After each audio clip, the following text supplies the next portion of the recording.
Hello everyone, कैसे हैं आप लोग। तो कुछ दिन पहले द हिंदू में अगर आप लोग फॉलो करते हैं तो उसमें एक आर्टिकल छपी थी regarding the Indian agriculture export.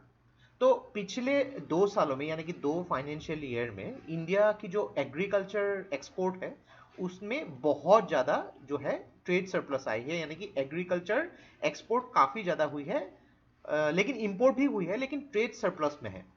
तो इसके बारे में डिस्कस करेंगे, पूरी कॉन्टेक्स्ट क्या है इसको डिटेल में डिस्कस करेंगे। कौन सी जो कमोडिटीज है जिसकी एक्सपोर्ट बहुत बढ़ी है, या फिर कौन से ऐसे कमोडिटीज है जिसकी इंपोर्ट भी बढ़ी है, डिटेल में हम डिस्कस करेंगे। और मेनली गवर्नमेंट इनिशिएटिव्स क्या क्या है यहाँ पे इसके बारे में, तो उनको भी डिस्कस करेंगे।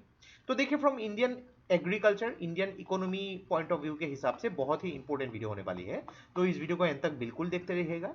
और इससे पहले अगर आप लोगों ने हमारे चैनल को अब तक सब्सक्राइब नहीं किया है तो इसको प्लीज सब्सक्राइब कर लीजिए, ताकि आने वाले ऐसे ही वीडियोस की नोटिफिकेशन इसी तरह आपको मिलते रहे। तो चलिए आज का वीडियो शुरू करते हैं।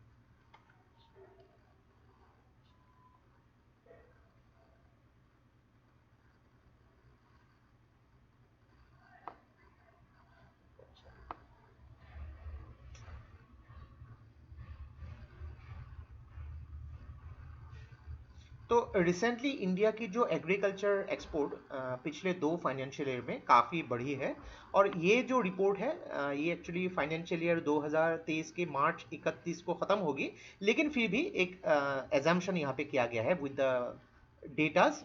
तो यहाँ पे बोला गया है कि अप्रैल से लेकर दिसंबर 2022 तक, तो इसमें जो है एग्रीकल्चर एक्सपोर्ट में 7.9% जो है इसकी इंक्रीज हुई है। तो अगर कंपेयर करेंगे पिछले साल के मुकाबले, जो अगर देखा जाए कि जो एग्रीकल्चर एक्सपोर्ट जो है 39 बिलियन US डॉलर थी, जो है उससे पहले साल की 36.2 बिलियन डॉलर हुआ करती थी, तो उसको 39 बिलियन डॉलर तक ये बढ़ चुकी है, यानी कि 7.9% तक जो है एग्रीकल्चर एक्सपोर्ट में इंक्रीज हुई है।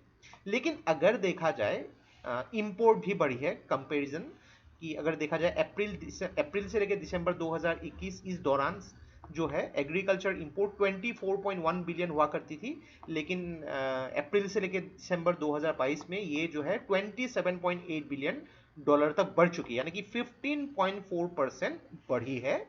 लेकिन एक्सपोर्ट भी बढ़ी, यानी कि दोनों इंपोर्ट या एक्सपोर्ट दोनों ही बढ़ी है। और अगर इसमें देखा जाए दो ऐसे कंट्रीब्यूटर्स इंडियन जो एक्सपोर्ट ग्रोथ में, एक तो है राइस और दूसरा है शुगर। काफ़ी ज़्यादा इसकी एक्सपोर्ट बढ़ी है।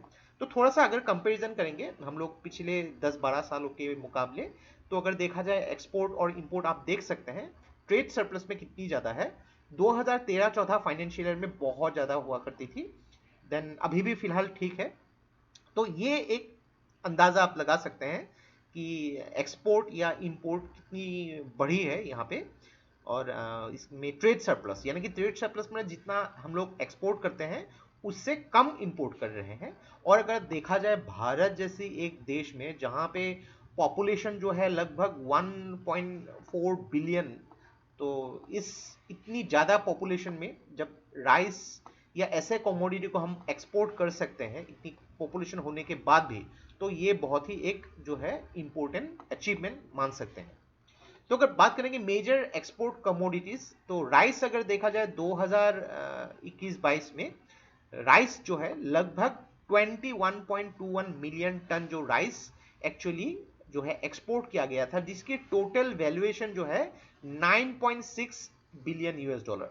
तो इसमें अगर देखा जाए लगभग 17 जो यहाँ पे मिलियन टन जो है नॉन बासमती राइस, और लगभग 3.95 मिलियन टन जो है बासमती राइस यहाँ पे। तो नॉन बासमती राइस जो है भारत ज़्यादा एक्सपोर्ट करती है। और शुगर के मामले में अगर बात करेंगे, शुगर एक्सपोर्ट जो है 2021-22 के जो फाइनेंशियल ईयर में जो है लगभग 4.6 बिलियन US डॉलर वैल्यू की शुगर जो है भारत ने एक्सपोर्ट किया था, अगर कंपेयर करेंगे 2.79 बिलियन जो उससे पहले सालों की। और अगर देखा जाए अप्रैल 2021-22 के मुकाबले, अप्रैल से लेकर दिसंबर 22 जो फाइनेंशियल ईयर है उसमें जो है 2.78 हुआ करती थी, ये बढ़ के 3.99 बिलियन US डॉलर तक हो चुके हैं शुगर, यानी लगभग 43.6% जो है जो एक्सपोर्ट में इंक्रीज हुई है यहाँ पे। और अगर बात करेंगे कुछ ऐसे आइटम्स, ऐसे कमोडिटीज जो है जिसमें थोड़ी सी स्लो हुई है, जो एक्सपोर्ट काफी होती है लेकिन थोड़ी सी स्लो हुई है, वो एक तो है स्पाइसेस, देन व्हीट और बफेलो मीट, जो इंडिया एक्सपोर्ट करते हैं कंपेरेटिवली कम हुई है।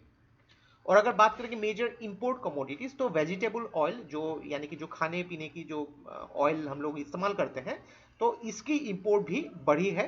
तो ये जो है 2020-21 फाइनेंशियल ईयर में 13.13 मिलियन टन हुआ करती थी, ये 2021-22 फाइनेंशियल ईयर में लगभग 14 मिलियन टन हुई है। तो यहाँ पे अगर देखा जाए 30.9% जो है उससे पहले साल जो है बढ़ी है, लेकिन ग्रेजुअली ये जो है वेजिटेबल ऑयल, इसकी इंपोर्ट भी बढ़ती हुई आ रही है।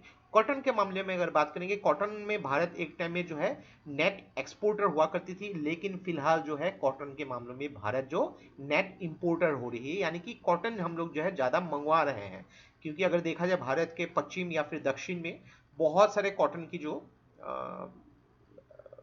कल्टीवेशन होती है, बहुत कॉटन के लिए जो ब्लैक सॉइल होती है वो बहुत ज़्यादा मौजूद है, लेकिन फिर भी बहुत सारे ऐसे प्रॉब्लम्स या फिर लॉजिस्टिक्स प्रॉब्लम्स की वजह से उतनी हिसाब से जो है हम लोग उसका फ़ायदा नहीं उठा पा रहे हैं।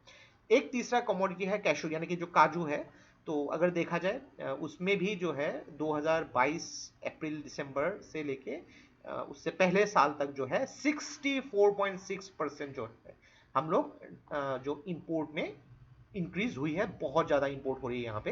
क्योंकि अगर देखा जाए वेस्टर्न पार्ट ऑफ इंडिया में भी काजू जो है, कैशू नट्स की काफ़ी कल्टीवेशन होती है, लेकिन फिर भी ये हम लोग को इंपोर्ट करवाना पड़ता है। तो देखिए ये सब जो हो रहा है इसमें काफ़ी सारे गवर्नमेंट इनिशिएटिव्स भी इंपॉर्टेंट है, उसके बारे में भी जानना चाहिए कि agri export policy, then trade infrastructure for export scheme, यानी कि जो ट्रेड करने के लिए जो इंफ्रास्ट्रक्चर होनी चाहिए, किस तरीके से लॉजिस्टिक्स से रिलेटेड सब कुछ यहाँ पे एक सिस्टम होती है, उसमें कैसे जो है इम्पोर्टेंट रोल प्ले किया है। अगर बात करेंगे agriculture and processed food production export development authority, ये एग्रीकल्चर से लेके जो प्रोसेस्ड फूड जो होते हैं, फ्रेश फ्रूट हो गए या फिर प्रोसेस्ड फ्रूट्स बहुत सारे हम लोग भेजते हैं जो दूसरे देशों में। देन मार्केट एक्सेस इनिशिएटिव, कुछ ऐसे प्रोग्राम्स हैं जिसके वजह से काफ़ी हद तक जो अगर देखा जाए भारत की एक्सपोर्ट में स्पेशली एग्रीकल्चर फील्ड में काफ़ी इंक्रीज हुई है। तो ये था हम लोग का complete analysis regarding the agriculture export scheme, जिसमें काफ़ी हद तक पिछले 2 फाइनेंशियल ईयर में ट्रेड सरप्लस में है, यानी कि इंपोर्ट तो बढ़ी है लेकिन एक्सपोर्ट भी कंपेरेटिवली बढ़ी है। तो लेकिन इसमें देखिए कौन सी खामियां हैं यहाँ पे, उनको एनालिसिस करके उनके प्रॉब्लम्स को डायग्नोस करके उसके ऊपर काम करनी होगी यहाँ पे, क्योंकि बहुत सारे ऐसे कमोडिटीज भी होती है जिनमें इंपोर्ट हम लोग ज़्यादा कर रहे हैं, और उनको किस तरीके से सुधारा जा सके और एक्सपोर्ट को बढ़ाया जा सके, ये भी इम्पोर्टेंट है। तो आशा करते हैं इस वीडियो से आपको बहुत कुछ चीजें सीखने को मिला होगा, और ये वीडियो अगर आप लोग अच्छा लगे इसको प्लीज लाइक कीजिए, इसको सब्सक्राइब कीजिए, इसको शेयर कर दीजिए। तो आज के लिए बस इतना ही। देखते रहिए Study Rise, take care, thank you and जय हिंद।